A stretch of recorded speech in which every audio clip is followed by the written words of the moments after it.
Math 8 students, I'd like to show you a little bit about the MyMathLab course that we're going to be using for our homework. If you've used MyMathLab before, some of this will be familiar to you, but for those of you that are new, I want to get you started. So in your web browser, you want to type MyMathLab, only the first time you go there, and then once you're at the sign-in page, I'd strongly suggest that you make a link in your browser, and then you can have a button here that you just push and go right to the sign-in page. So if you're new to MyMathLab, you've never used it before, you're going to have to register now and click here on this student button. And then there are three things that you're going to need. An email address that needs to be one you check often or you get notifications, because this is how I'm going to communicate with you through MyMathLab. Then you're going to need the course ID, which I will be sending to you in the course documents. And then you also need either an access code that you got at the bookstore in a little cardboard folder, or you can pay with a credit card on the Pearson website. So then when you say okay and register now, then it's going to ask you for all those things. And if you don't have the money to pay right now, that's fine. It has an option where you can have 14 days of free temporary access. So the next thing it's going to ask you for is the course ID. And I'll be giving that to you in a minute. And then you're going to complete your registration process, and then you'll come back to the sign-in page and click sign in, and you'll have a username and password that you create. Please write it down and don't forget it, because I can see your username but I can't see your password, so I can't get you back into your account if you forget your password. It's a long, painful process. So sign in, and then you will see the courses that you have in MyMathLab, and this page looks a little different than it used to if you've used MyMathLab in the past. This summer they updated this entry page.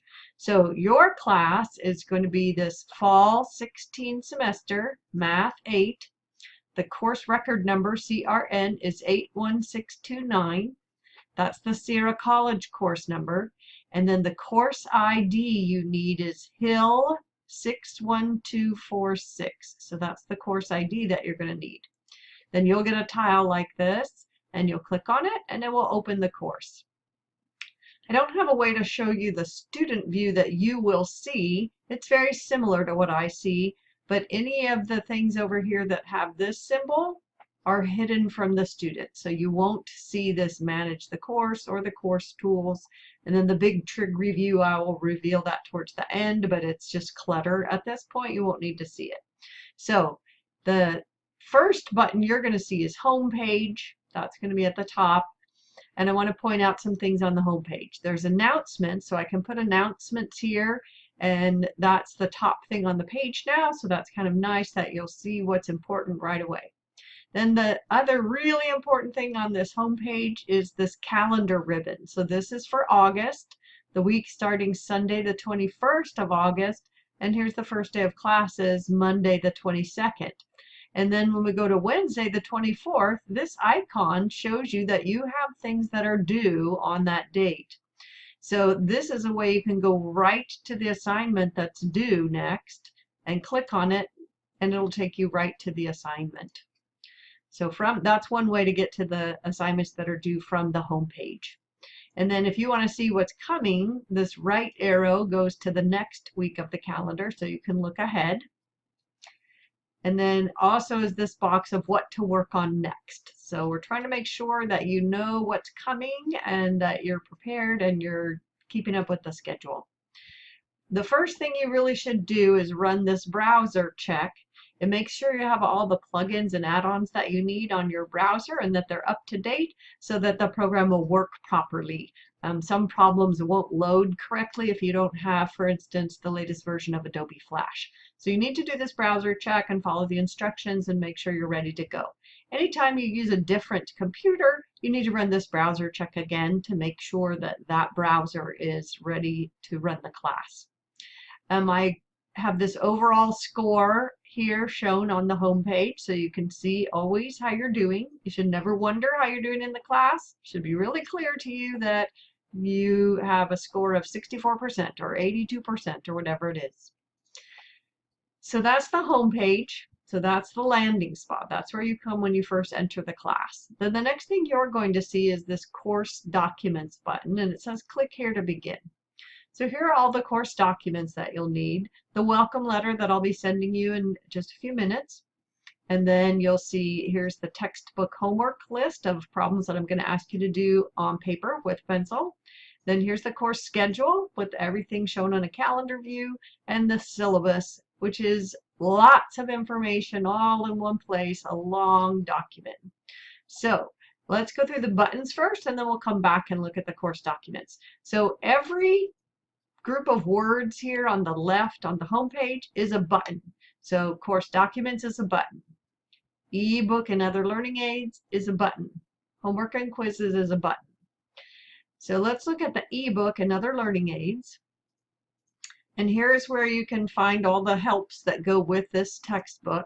So if you're in chapter 2 in section 5 and you want to know what are all the things that are available to help me, you can click select all and say find now, and it'll show you there's an animation.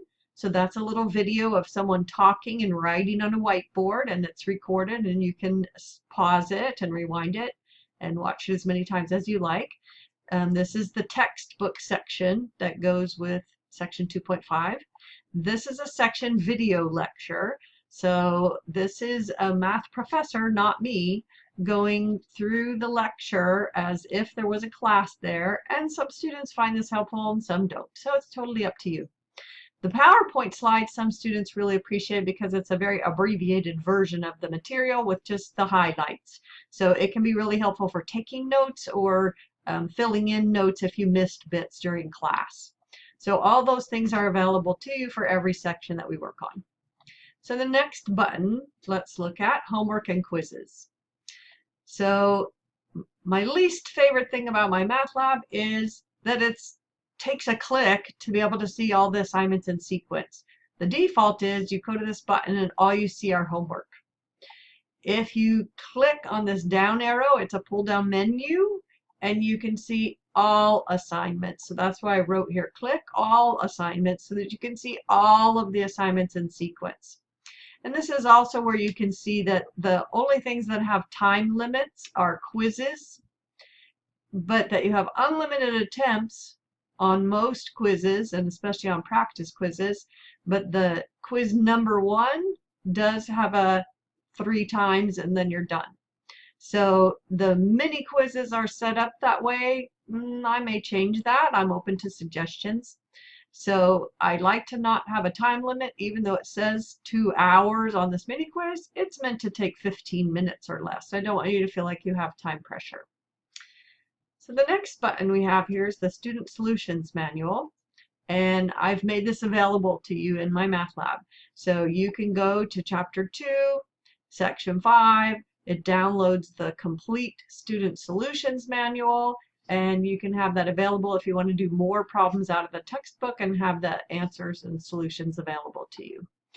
Your personal study plan, MyMathLab creates this as you're working and shows you little fine points that you might need more practice on. So some students find this helpful, some don't. It's up to you. You might want to try it and see if you like it. It's little micro objectives and little short quizzes so you can check your understanding.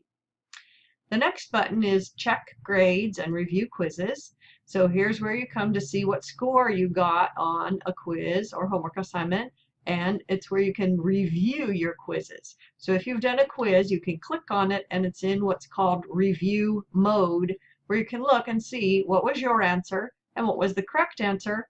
And all of the learning aids are available when you're in review mode. So you can use the Ask My Instructor and the View an Example buttons in the review mode only. Then movies I make, this is, I have a tablet and I use Screencast to make individual movies. If you send me an Ask My Instructor question, I'll answer it and make a movie, but I'll post those movies here so that everybody can have access to them. Then I have a website where I will also put lots of information. It's not updated yet. The college changed the way we access it, and I haven't been able to get it updated yet, but that will be coming within a week, I would think. And then tools for success, this is something the publishing company has put here. This is up to you whether you find them helpful. You can watch an overcoming math anxiety video, learn how to use a graphing calculator. There's a glossary in Spanish if that would be helpful to you. So I've made this available, but it doesn't really matter whether you use it or not. It's completely up to you. So let me go back to the homework section here and open a homework assignment. And actually, let me show you one more thing first. See how some of the assignments have green flags? A green flag means there's a prerequisite, that there's something you have to do before you can even access this assignment. So this homework assignment says you have to score at least 70% on the orientation. And section 2.3 says you have to finish 2.2. Section 2.5 says you have to finish 2.4. So this is so that you'll continue working in sequence. But as I'll mention again in class, each chapter you start fresh and it doesn't have a prerequisite for the very first section. So let me show you an example homework problem. This assignment has 33 problems. So if you use this down arrow, you can see the entire assignment and see whether you got the problem correct or not. And so you can go right to the one you didn't get correct yet if you want to go back and work some more on an assignment. Then this button is relatively new. This is from last spring. Question help. It used to be that you could see help me solve this in the video in the textbook and ask my instructor visible on the homework page, but they're trying to make it more mobile friendly, so they're hiding things a little more where you have to click and have them show up. So question help is where you're going to find help me solve this, which walks you through the problem step by step, and then you have to do another problem to get credit for it. There's a video you can watch that could be helpful for doing this problem.